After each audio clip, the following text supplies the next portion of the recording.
Hey everybody, glad you could join me. Guess what we're going over today? We're going over your Shakespeare assignments. You're going to have 30 of those assignments as you move through the courses of English.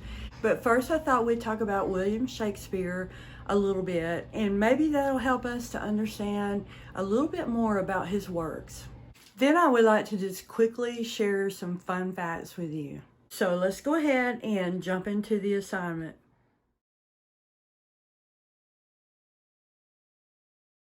William Shakespeare was a poet and playwright from England who lived from 1594 to 1616. He was responsible for writing almost 40 plays and over 150 poems. He is still considered one of the greatest writers in the English language. Okay, time for some fun facts about Shakespeare. I bet you didn't know that one of your favorite childhood movies has almost the same plot as a famous Shakespeare play.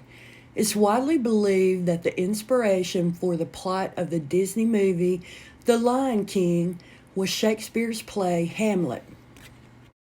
Here's another fun fact. Some moons that circle the planet Uranus are named after Shakespeare's characters. One of the moons is named Juliet. Shakespeare married a woman named Anne Hathaway. No, not this Anne Hathaway. This one.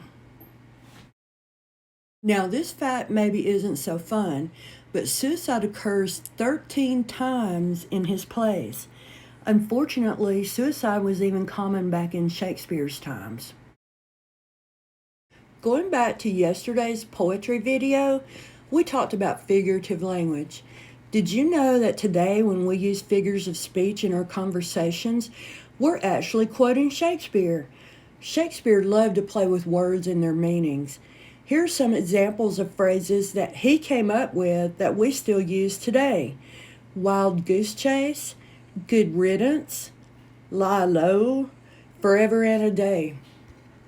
Shakespeare not only wrote at least 37 plays, but he also wrote 154 sonnets. These are 14-line poems with a fixed rhyme scheme. Because of the bubonic plague, also known as the Black Death, his plays could no longer be performed. This is when he is said to have started writing sonnets. So, if the Rona has you feeling some type of way, something that can help is to find a creative outlet like Shakespeare did. It doesn't have to be writing, just something that makes you happy. Remember though, Shakespeare wrote some of his best work while under quarantine. Here's a side note to add about the Black Death. Not only did people have to stay home in quarantine, but there were actually people whose job it was to lock people in their houses and bolt the doors from the outside. At least we're not under that kind of quarantine. I know that reading Shakespeare can be like a foreign language, so it helps me when I read something difficult to read a summary of the overall plot to get the main idea. Then I read the text to fill in the details. One website that I highly recommend you go to is No Fear Shakespeare. The address to this website is www.sparknotes.com/Shakespeare. It'll translate the play into modern language that you can understand. There are plot summaries, and each act and scene from the play is separated. So, for example, if a test question asks, what was Romeo's reaction to his cousin in Act 2, Scene 3? You can go to the exact location of that and read the translation. As you can see, I've put on the screen exactly what you need to Google to find this. Just type in No Fear Shakespeare and click on the first link that pops up. It will be from SparkNotes. As you can see, it brings you to this page and you can scroll down and choose the play you need help with. From there, you can go to the exact act and scene you need, and the text will be translated into modern day language so that it's easier to understand. As you can see, here's the beginning of Act 3, Scene 2 of Romeo and Juliet. On the left side is the original text, which can be hard to understand, but on the right, you can see that the language has been changed. For instance, you can see in the left column the original text that says, Romeo, come forth, thou fearful man. Affliction is enamored of thy parts, and thou art wedded to calamity. On the right column, you can see that this is translated to, Romeo, come out, you frightened man. Trouble likes you, and you're married to disaster. I really encourage that you use this resource because it will really help you. English 1 Part B has an option where you can discuss the different views on marriage in Romeo and Juliet. Contrast them with the understanding of marriage we have today. Now, that's not the only choice that you have on this assignment for English 1 Part B, but it would be a good one to do.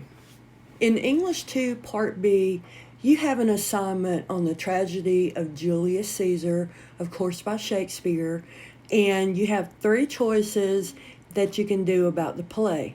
Now, I just want to call attention to the fact that the essay must be typed in 12-point Times New Roman font, and it must be double-spaced.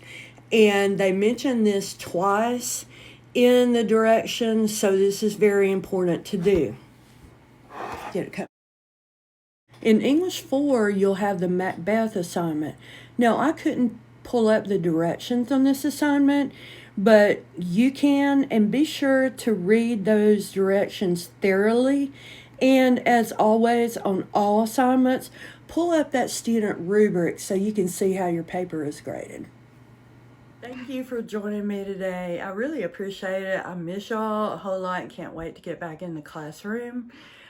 Just stay safe and watch my next video. If you have any authors that you would like me to talk about, or any papers that you want me to look at or talk about, just send me an email, please.